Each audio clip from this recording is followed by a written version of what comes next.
I'm Larry Farver, and let's queer up South Florida and Florida. Florida man fired after viral attack on Starbucks pride flag. A Florida funeral home worker has been fired and arrested after he tore down a pride flag at a St. Petersburg Starbucks.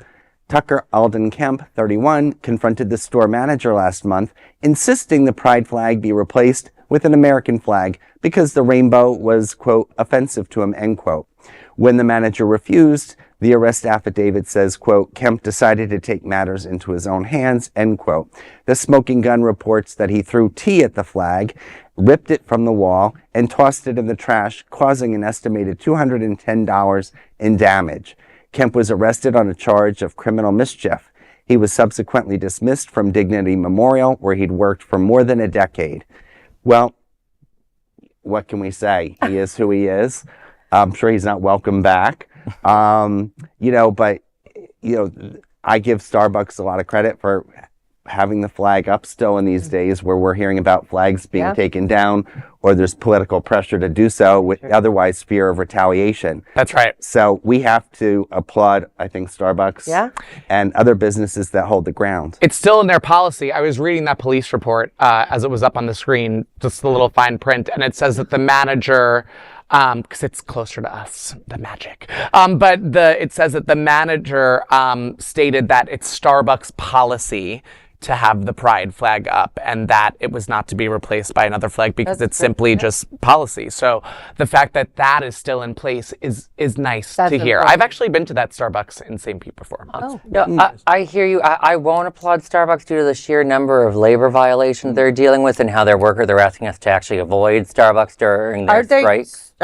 Are they on strike right now? Yeah, they don't have a contract at the moment. Right. And they're asking until a contract's done. So that's my one pushback on that. But on him, in relation to this story, how are you feeling? Well, that's where I'm getting. Oh, okay, I was going to say. On this, well, it is the union accused them of not treating queer staff very well. So they use our flag, but do they really care about us? But on this, it's an issue of another conversation. I think that people deserve, to be treated with dignity, and obviously what he did is inappropriate. I'm all for, finding out where he lives and protesting in front of his house at 2 a.m. His address was on there. You can put, but I do worry when an employer just gets to fire someone before they're even convicted of something, of an act outside their work. I always worry about that. From an HR that's understandable, though. Being in HR for over 20 years, you have to look at the fact that the manager apparently was there, witnessed it. So sometimes, that could be considered it is a hostile act, but not just because it was, an inanimate object that most of us hold dearly, to our hearts, but, what else is this person capable of?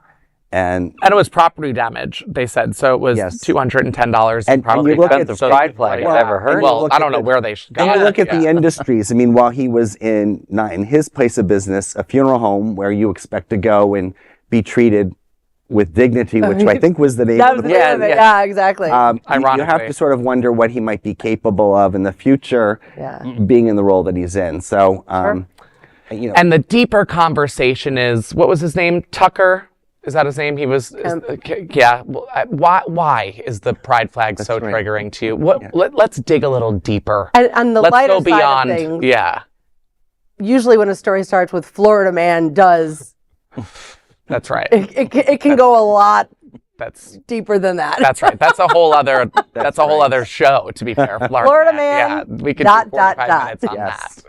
There is no other queer nonprofit media platform like this in the entire world. Support our LGBTQ stories by sharing them and subscribing to Queer News Tonight.